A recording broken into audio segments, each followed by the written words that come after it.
अस्सलाम वालेकुम आदाब, मैं हूं खलील फरहाद। नेशनल व इंटरनेशनल खबरों की तफसील जानने के लिए वर्ल्ड न्यूज़ की शुरुआत करते हैं हेडलाइंस से। गजा पर इसराइल के वहशियाना हमलों में आ सकती है बड़ी शिद्दत। इसराइली पीएम नेतन्याहू का बड़ा ऐलान, कहा गजा की पट्टी से न ही अपनी फौज निकालेंगे और न ही फलस्तीनी कैदियों को करेंगे रिहा। अब भेस बदलकर गजा के अस्पतालों पर हमला कर रहे हैं इसराइली फौजी। इब्न सीना अस्पताल पर नर्स और डॉक्टर के भेस में घुसकर इसराइली फौजियों ने 3 फलस्तीनियों को किया शहीद।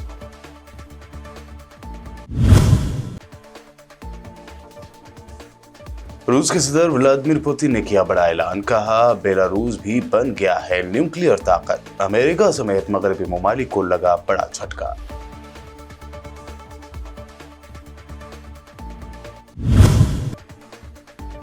मद्रास हाई कोर्ट ने तमिलनाडु हुकूमत को हिंदू मंदिरों में गैर हिंदुओं के दाखिले पर पाबंदी लगाने का दिया हुक्म। कहा मंदिर कोई पिकनिक स्पॉट नहीं, एक महदूद एरिया से आगे ना जाएं गैर हिंदू।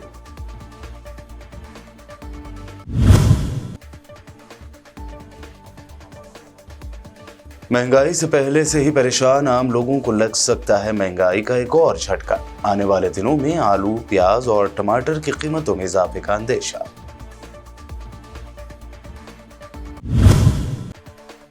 और ओडिशा के एक मुस्लिम ड्राइवर ने अपनी मौत से पहले बचाई 70 मुसाफिरों की जान। हार्ट अटैक आने के दौरान चलती बस किनारे लगाई और इंतकाल कर गए शेख अख्तर। इंसानी जज्बे को किया जा रहा है सलाम। ये थी हेडलाइंस, बढ़ते हैं खबरों की तफसील की जानिब। गजा में जंग में मजीद शिद्दत लाने का इशारा देते हुए इजरायली वज़ीर आज़म बेंयामिन नेतन्याहू ने कहा है कि गजा की पट्टी से इसराइली अफवाज को नहीं निकाला जाएगा और न ही गिरफ्तार किए गए हज़ारों फ़लस्तीनी कैदियों को रिहा किया जाएगा। नेतन्याहू के इस ऐलान से इस बात के इशारे मिल रहे हैं कि गजा में जारी जंग में शिद्दत आएगी। इजरायली टीवी से टेलीकास्ट होने वाले रिमार्क्स में उन्होंने कहा कि हम इस वॉर को उसके तमाम मकासद के हुसूल तक ख़त्म नहीं करेंगे, जिसका मतलब है कि हमास को ख़त्म करना, अपने तमाम यरगमालियों को वापस करना और इस बात को यकीनी बनाना है कि गजा अब इसराइल के लिए ख़तरा नहीं बनेगा। उनके तबसरे हालिया मीडिया रिपोर्ट्स में दर्ज कुछ शराइत के खिलाफ हैं जो हमास के साथ मुमकिना जंगबंदी के मुआहदे में शामिल हैं। दूसरी जानिब इसराइल के इंतहा पसंद फाइनेंस मिनिस्टर बेजालेल स्मोट्रिच ने कहा है कि इसराइली फ़ौज गजा में एक फ़ौजी इंतज़ामिया कायम करेगी। स्मोट्रिच ने कहा कि इसराइली काबीना के तमाम अराकीन फ़ौज के गजा में रहने के मौजू पर हम ख्याल हैं। मैं और दिगर तमाम काबीनी अराकीन अक़वाम मुत्तहिदा की इमदादी एजेंसी ओनरवा के ज़रिए फ़लस्तीनियों को इमदाद की फराहमी के ख़िलाफ़ हैं। फ़लस्तीनियों में इमदाद की तकसीम का मरहला इसराइल के ज़ेरे कंट्रोल तय पाना चाहिए। गजा में यरगमाल बनाए गए इसराइलियों के बारे में स्मोट्रिच ने कहा है कि तमाम कैदियों को जिंदा सलामत वापस लाने का वादा हकीकत पर मुबनी नहीं है। जो भी इन कैदियों के अजीज़ों के साथ ऐसा कोई वादा कर रहा है वो सच्चा नहीं है। ब्रिटेन ने वाज़ेह किया है कि गजा फ़लस्तीन का मकबूज़ इलाका है और मुस्तक़बिल की फ़लस्तीनी रियासत का वो हिस्सा रहेगा। ब्रिटेन का ये बयान इसराइल की जानिब से गजा से फ़लस्तीनियों की बेदखली और वहाँ यहूदी आबादकारों को जगह फराहम करने के हवाले से मुनक़्क़दा कॉन्फ्रेंस के बाद आया है।